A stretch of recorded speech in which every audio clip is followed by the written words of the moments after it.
What's your cause? No cause? Really? And you're doing it, how long have you been at this? I started August 28th. Of this year? Yeah. And you started in California? No, Washington. Washington. Right on the Canadian border. Oh, okay. That far up north, huh? Mm-hmm. All the way. Can't go any further north. So, how are you getting your camper and your truck and everything? My wife. Oh, okay. So it makes it easier. They don't have to carry much each day. I got you. And your average is 75 miles a day. Yeah. And your goal is to go from the Pacific to the Atlantic. To Key West. Yeah. Huh? Yeah. How many miles do you figure that's going to be in total? 4,300. 4,300. And so my wife's sister lives in Seattle, so we stopped and saw her. My brother-in-law lives in Nashville, so we're going to stay there tomorrow. Gotcha. And then my sister and daughter live in Florida, so we're going to be down there for around Thanksgiving. Sure, that sounds great. Yep. I mean, that you got it planned out, don't you? Yep. How in the world can a man do this at your age without suffering consequences towards bills and everything? You must be fortunate to where somebody is sponsoring you. I retired at the end of the year, January 1st. Okay. So I've got the time. This has been something I've always wanted to do. I would love to be able to do what you're doing. Yeah, it's not, there aren't a whole lot of bills that, there's no heat or air conditioning when I'm not there, so. Right. So it's not that bad.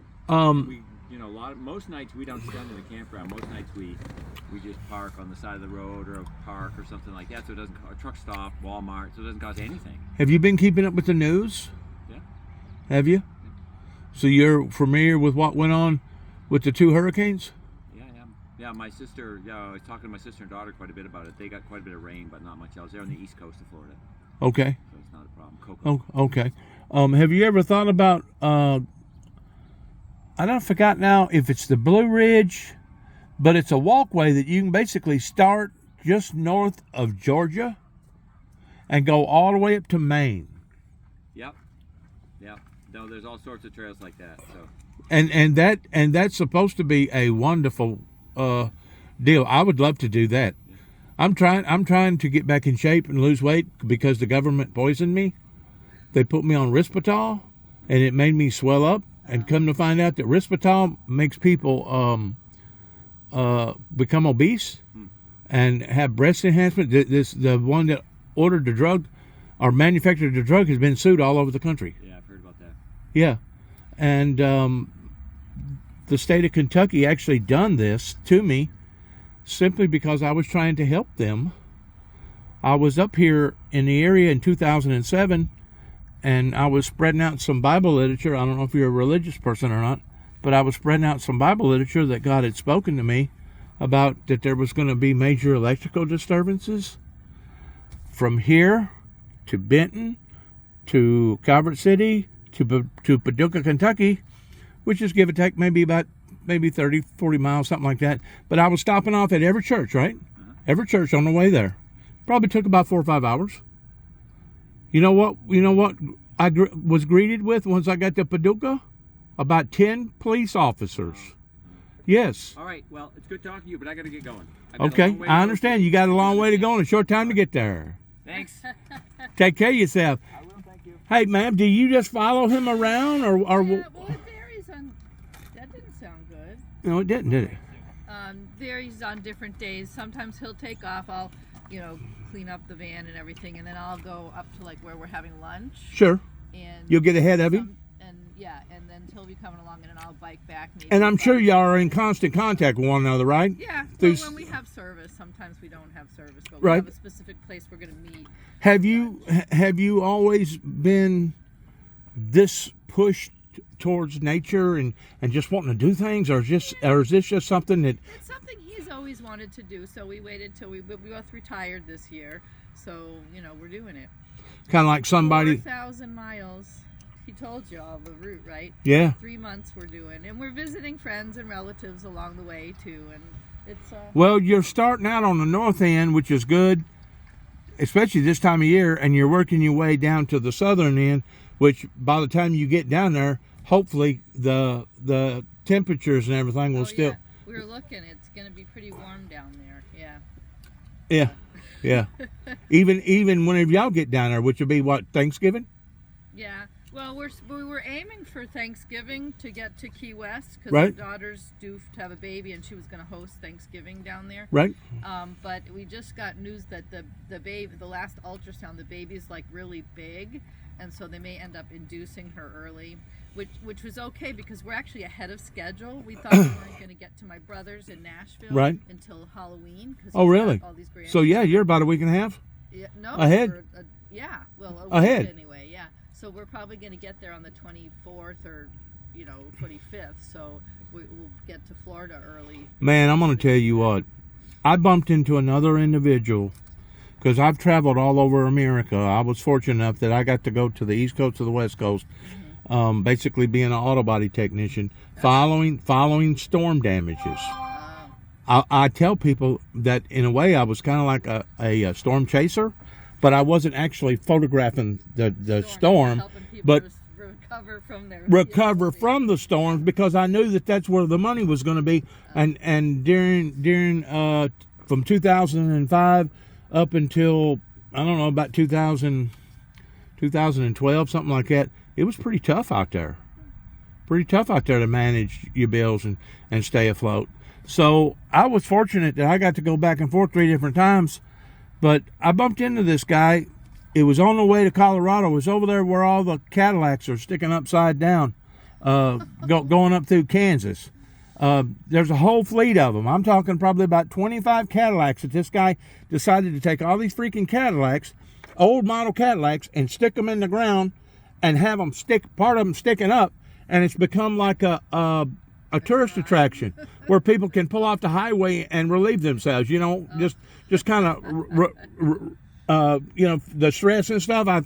It's a really long stretch going on the northern plateau. And where is that? Going into Colorado. Colorado. Oh, we already passed Colorado. Going into Colorado, it would be from, I guess it would be from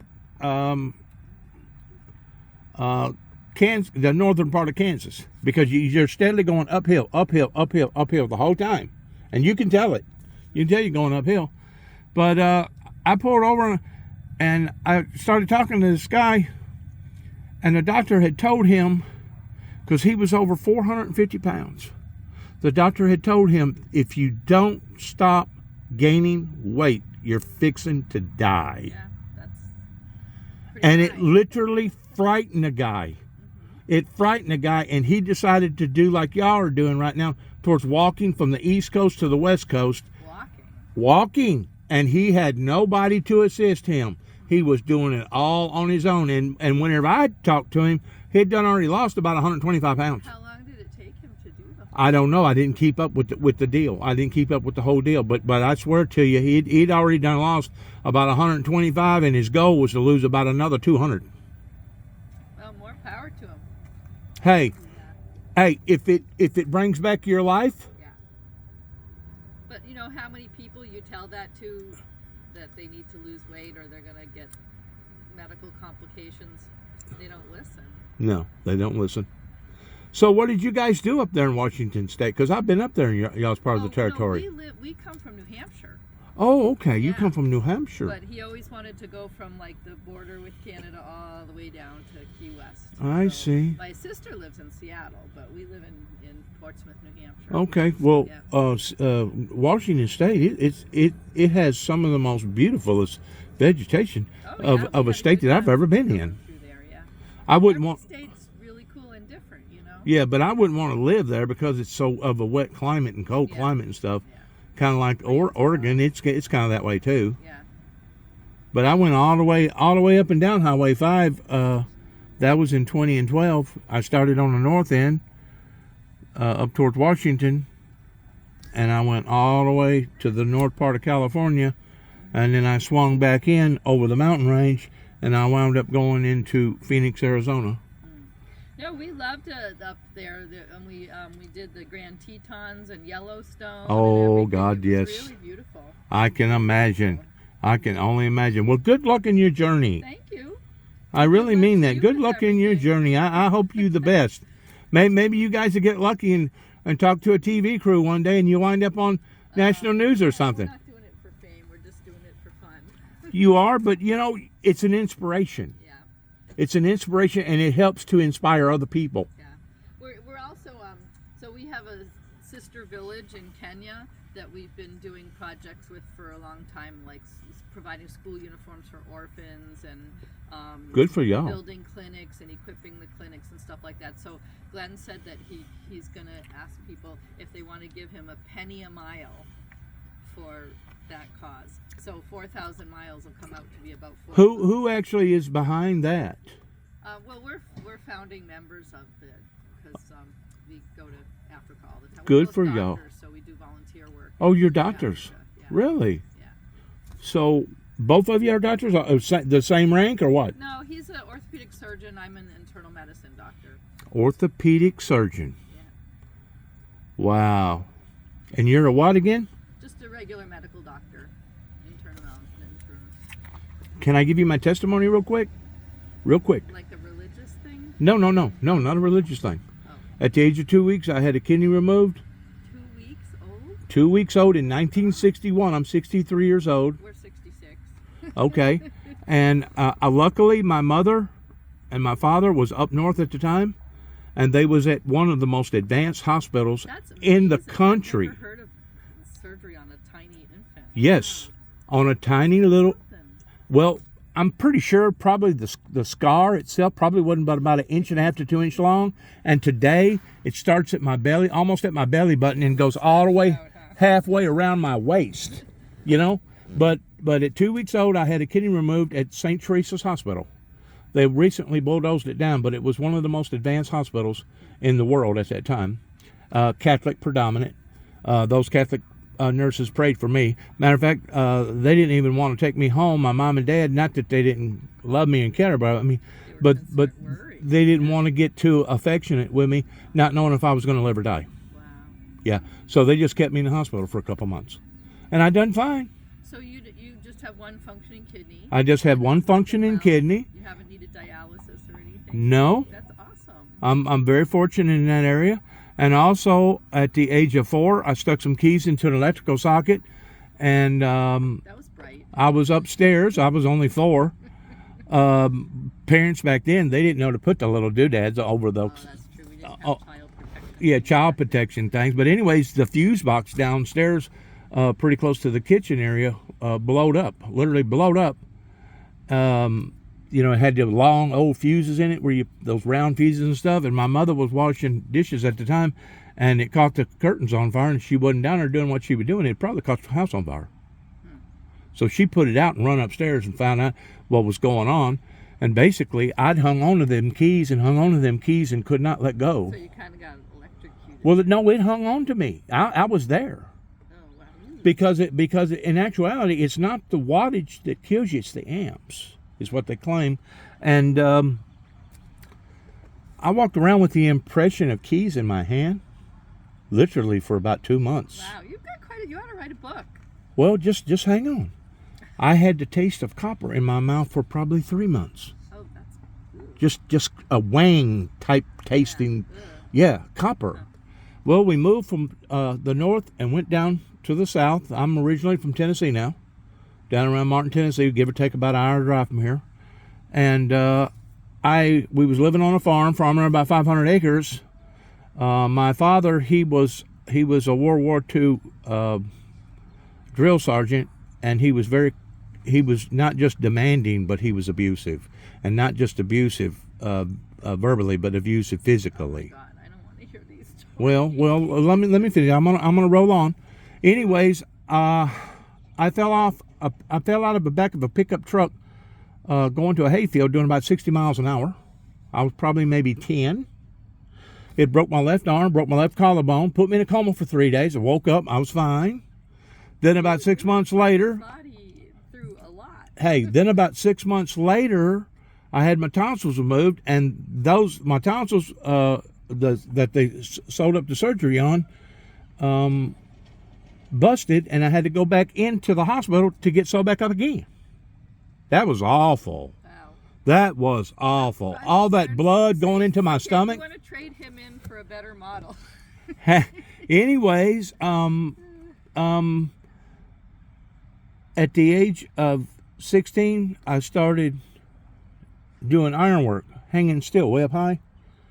And at the age of 19, I fell off a 4-story building. I crushed both my ankles in about 25 pieces apiece. You didn't have major head trauma from that? A brain bleed or anything? Just the way you fell? Wow. I broke both legs. I crushed 3 vertebrae on my back, ruptured 2 discs, broke both arms, and laid in the hospital 6 weeks, 3 days in skeleton traction, being pulled by weights, trying to pull my legs back in the same length that they was. Well, they knew that my right ankle was a lot worse than my left ankle, so they went ahead and scheduled for me an operation of having my right ankle fused in Campbell's Clinic in Memphis. You should have told Glenn all this stuff. That's what he does. He's a trauma surgeon, orthopedic trauma surgeon. Well, he didn't have time. He's busy. He's busy. But anyways, they fused my right ankle. It probably took me about 3 or 4 years to get off of disability so that I could get back on my feet, learn how to walk again, and basically had to learn a completely different occupation. You really need to write a book about your story. I don't think anyone would believe it. Hey, I got proof of it. I got documentation of it. I just think it's amazing. I got proof of it. Yeah. I mean, you can look at my body and all the scars and stuff too. But anyways, I really should get moving on getting out of here. But anyways, that wasn't the worst of it. That accident happened in 1979. After that, I'd recuperated. Before that, I actually got back into the workload area.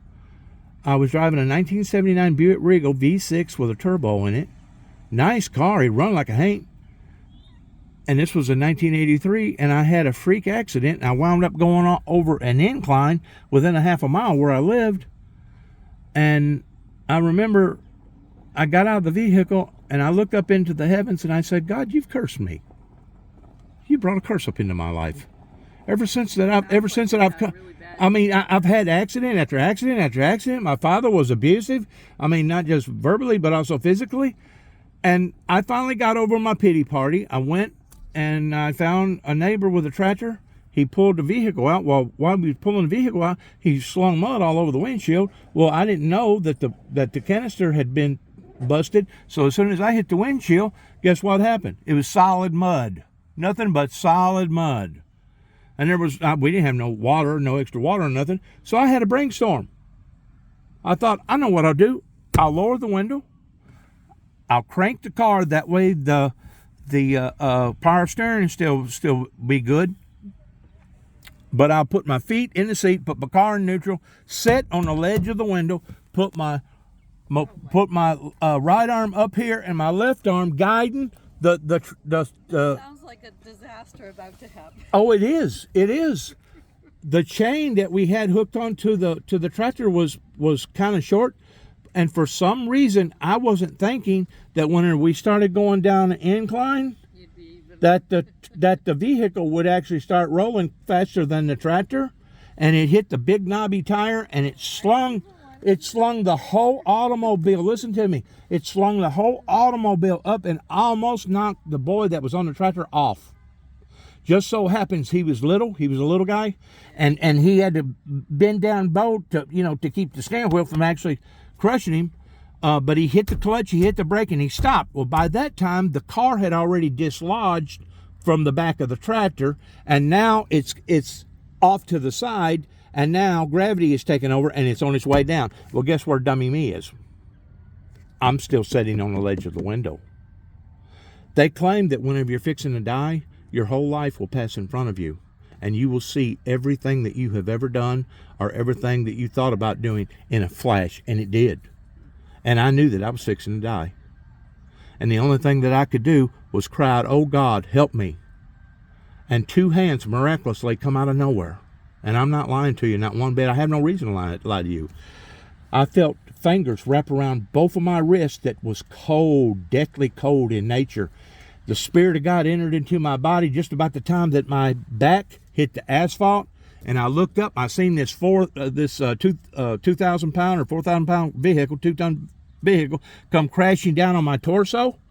And whenever it did, all this metal up here, I seen it bending around my body like if it was being thrown on a 18 or 24-inch log. That is basically scientifically impossible for flesh to be stronger than metal, especially this type of metal, because this is high strength metal up here. The fuselage has to be strong enough to where if the vehicle ever rolls over, the top will be strong enough to keep it from collapsing, right? They rushed, the ambulance got out there and they looked at me and they said, well, because by the time the ambulance got out there, I was already passed out. They said, we don't think nothing's wrong with him. He don't have no lacerations. We don't think he's got no broken bones, but we're going to go ahead and take him on into Martin Hospital just to see if he's, just to check him out. And whenever I got about halfway there, I flatlined. I absolutely flatlined. And at that point in time, they know that I was in serious trouble. All that pressure had busted my spleen. Oh, ruptured spleen, that's not good. It ruptured my spleen. Good thing it didn't damage your one kidney that you had left. Exactly. It's 1,000 wonders that it didn't. But, and also there was another miracle that day, that the doctor had already put his scrubs on because they was fixing to do a cesarean birth on a woman to deliver a child, and they asked the father if it would be okay with him, if just to sustain her long enough for them to see if they could save my life, and he agreed to it. So anyways, they had to cut down by my ankle because all my veins had sucked up. They couldn't find none of my veins. None of my veins. They was gone. So they found a vein, the main vein going up into the inside of your leg by your ankle. They started pumping blood up into me. And the doctor was from India. He was a very, very intelligent man. I think his people had done already spent about $2 million on his education, and he was doing his internship up there at Martin. That way he could finish it out. That way he would go to a nicer, bigger hospital. He was an excellent doctor. Anyways, he cut me open from stem to stern and went in and removed my spleen. And while he was in there, he went ahead and took out my appendix because my appendix was still there. So he went and took the appendix out. He said, well, you don't need this. You ain't got a kidney, so we'll go and discard of this. And then he put the guts back in there, and then he sewed me up with big staples, big like 2-inch staples. I'd never seen that. It took 64 staples to staple me up from the top to the bottom. You ought to write a book about this. Hey, really 2 weeks after the doctor saved my life, he took his own. No. Yes, ma'am. And 2 weeks after that, my father attacked me towards trying to finish me off. I don't know. I think you have to write a book. I'm serious.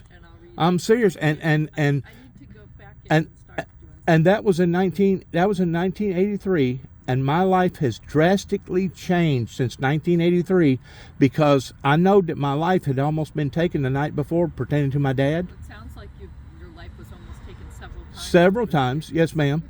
But anyways, I walked to a little town called Kenton, Tennessee, and before I walked to the police station asking for help, I went to my grandmother's house and I called the White House. And I told the White House that I was going to be the one to meet the Antichrist, and before the poison arrow struck the flesh of my skin, that I was going to disappear. I was going to completely vanish, that every molecule in my body was going to be changed from mortal to immortal in the twinkling of an eye, and that's whenever everybody was going to go home to be with Jesus. I told them my name, I gave my social security number, and I hung up. Went down to the police station, got to telling them all this stuff about the New World Order, the opening of the seals, the 2 witnesses that the Bible talks about, and etc.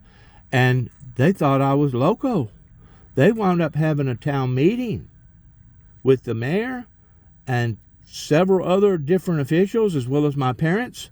And when it was all said and done with, they said, we think there's something wrong with you, and we're going to demand, not recommend, we're going to demand you go to a facility and be psychoanalyzed, and if you don't go voluntarily, we will force you to go involuntarily.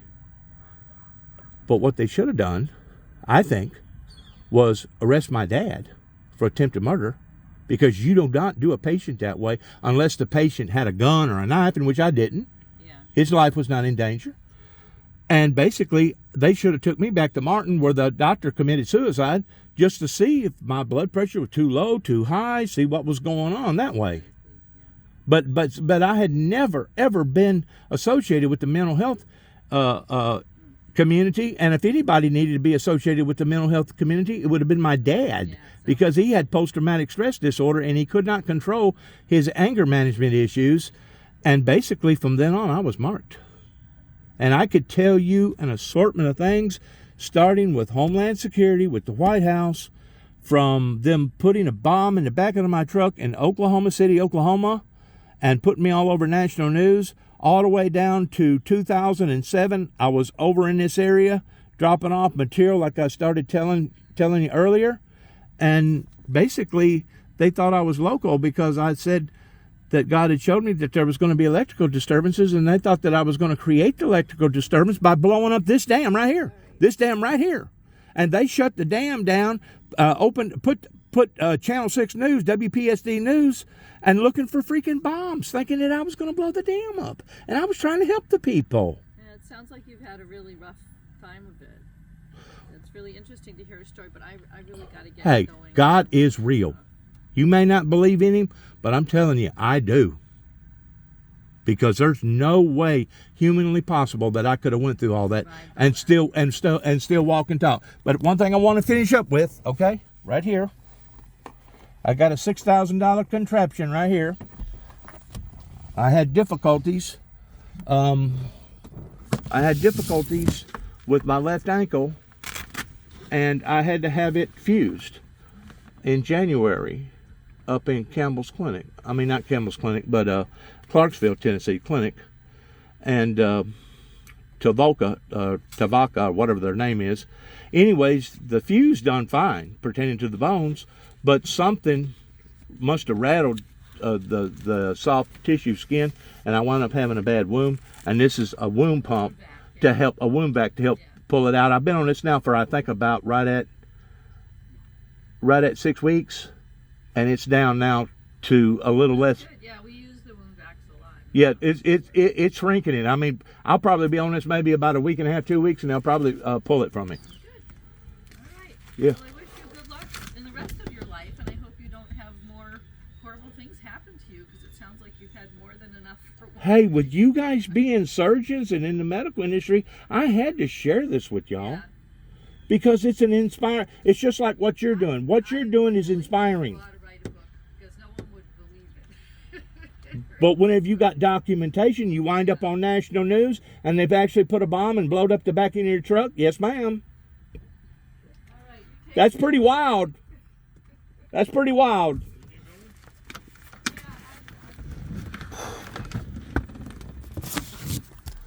I'm here at Grand Rivers, Kentucky. Just got through talking to that lady right here at this sailboat marina. If you look over to the far side, that's the beginning phases of the Kentucky Dam. That's basically a levee right there that starts, let me see here, right about way over here, and then it goes all the way down up through here, all the way down, and then right about in there is where it actually starts with the dam. It's a big dam right there, huge. And to think that I was trying to help people, and for these people to have misinterpreted that, especially after that they interrogated me. They interrogated me and basically questioned me about the intent of what are you talking about, these electrical disturbances. And I had to explain to them, hey, I'm not going to create nothing. I'm just telling you what God had showed me about electrical disturbance. And I don't know if you know anything about current. I don't know if you know much about the sun. I don't know if you know much about megahertz and different type of dams that create electricity and power. But basically the world right now is in a frantic state of an energy shortage. And whenever I talked about electrical disturbances, I wasn't just talking about AC current. I was also talking about DC current, and I was also talking about satellite current pertaining to having disruptions. because God had showed me that there was going to be massive, major electrical disturbances. And this was in 2007. And sure enough, in 2009, these people got hit with about 3 inches of ice that basically shut down about 80 counties up here. It was absolutely awful. It did actually look like a bomb had blown up. And a lot of these people done without electricity, some of them for 2 and 3 months before they, some of the people way out in the rural areas, before they got any electricity. And I come to Grand Rivers, this town right here. I come back here in January after the ice storm had hit. And I might be wrong about the 209. It may be 2010, but I'm pretty sure it's 209.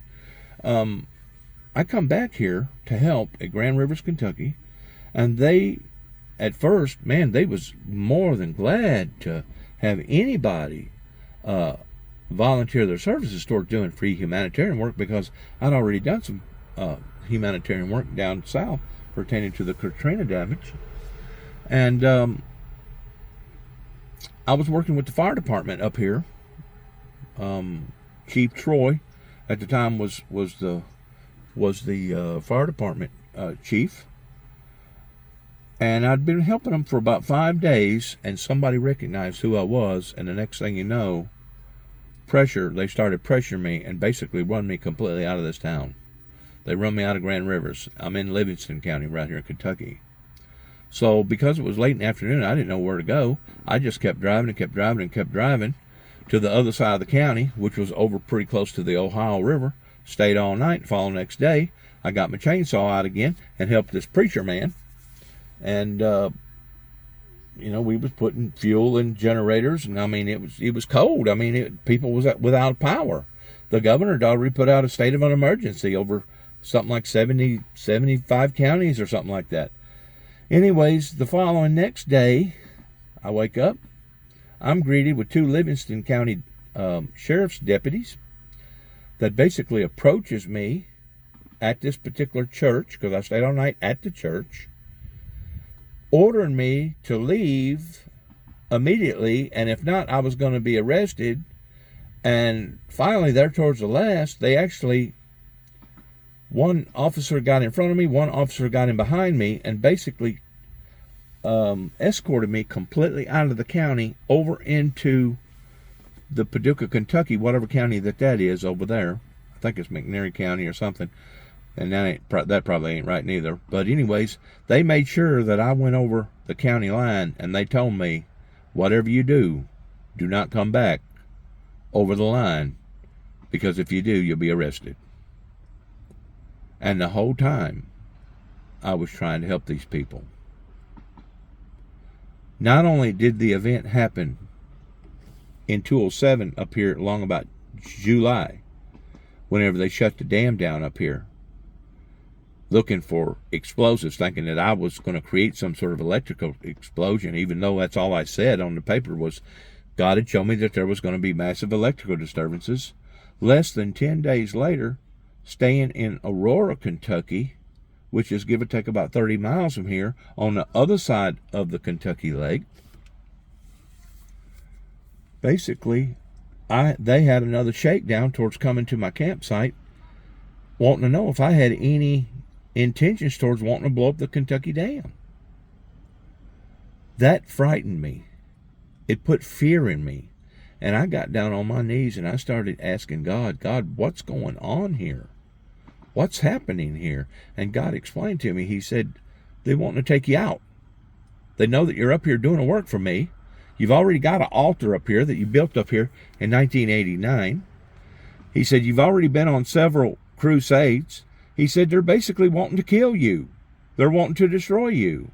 And if they can put you into a crazy house and basically turn the key and never let you back out, they've destroyed you. They've destroyed your liberty.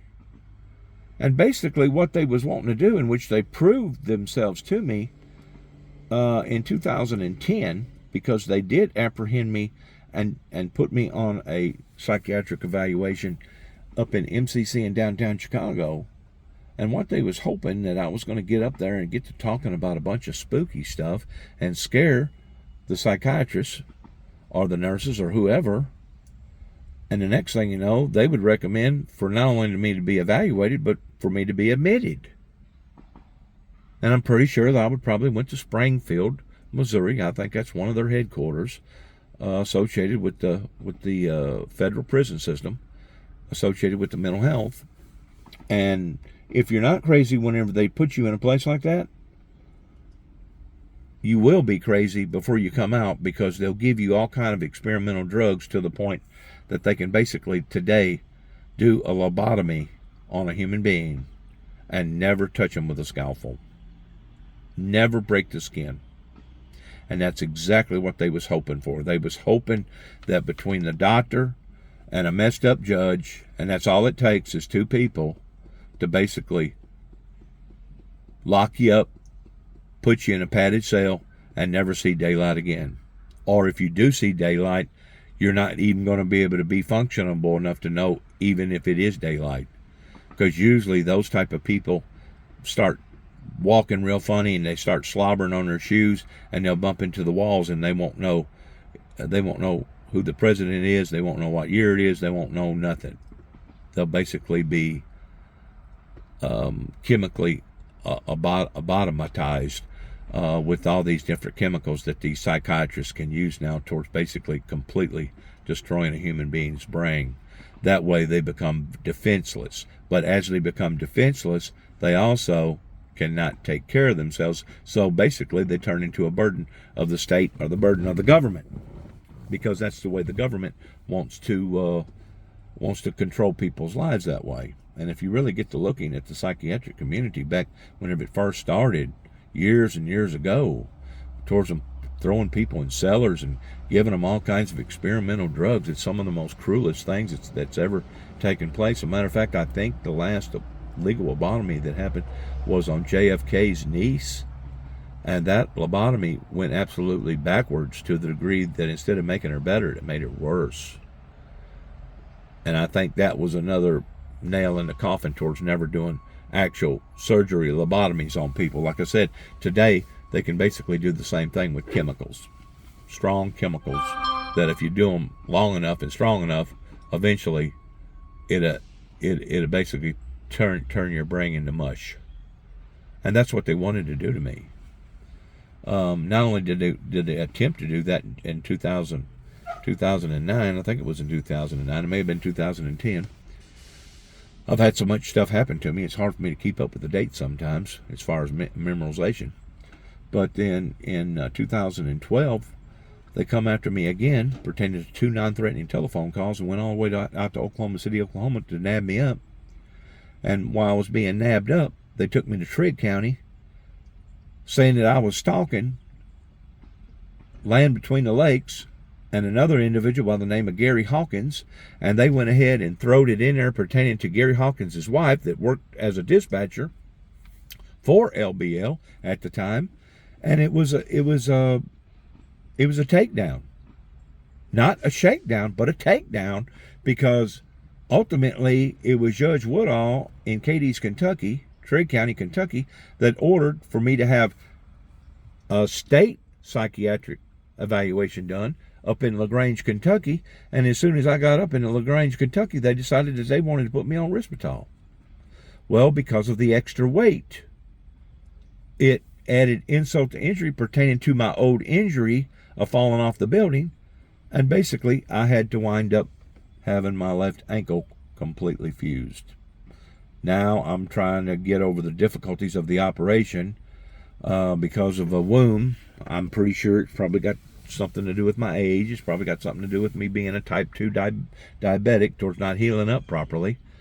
But I would have still had to have had the operation done towards basically going in and removing all the arthritis and removing all the gristle out of the ankle. That way the ankle, part of the ankle bone, grow to the leg bone. I still have a little bit of flexibility in my foot, but it's basically all foot maneuverability instead of ankle maneuverability. And I can walk now without a cane or without any kind of assistance. It just so happens I've got this machine now trying to get rid of this wound, and I think I'll get rid of it. I mean, it's healing, and I praise God every day for it. I know that I'm not perfect. I know that I can't walk on water. I'm not Superman. I've never turned water into wine. I've never raised the dead. But I do know that God is real. And that if you will call on his name at any given time, the Bible says that he will not forsake you or abandon you, that he would stick closer to a brother. And instead of God cursing me, it was the devil that was cursing me. It was Satan that was trying to take my life, not God. And it was God the whole time that was sparing my life, saving my life, and also healing my life. So I thought that this was a good time for me to talk to this lady, especially whenever she explained to me that they was with the medical industry, towards doing what they was doing, towards traveling 75 miles a day from Washington State all the way down to Florida. I admire people that does that. I admired that man. I don't know what happened to him that I met on the trail. He weighed 450 pounds. He'd done already lost about 150 pounds. I admire people that has that type of will, that's willing to say, you know what? This is what I'm going to do. This is what I must do. This is what I feel like I have to do. I admire people like that because those people has true grit. They have spunk. And I just wish that the whole country was like that over here in America. And if it was, I truly believe that we would be living in a completely different atmosphere than what we're living in today. Good luck to all of us. God bless America. God bless our troops. And God bless our endeavors towards where we go from this moment on. Thank you for listening. And once more, I'm here at Grand Rivers, here at the marina, the sailboat marina, just across from Patty's 1880 settlement, or something like 1880 or 18 something Patty settlement, here at Grand Rivers, Kentucky. Having a good time today. After me seeing my doctor yesterday, and she gave me a real good report, and I just wanted to make copy reference of all this pertaining to everything going on in my life. Thanks again. God bless and shalom.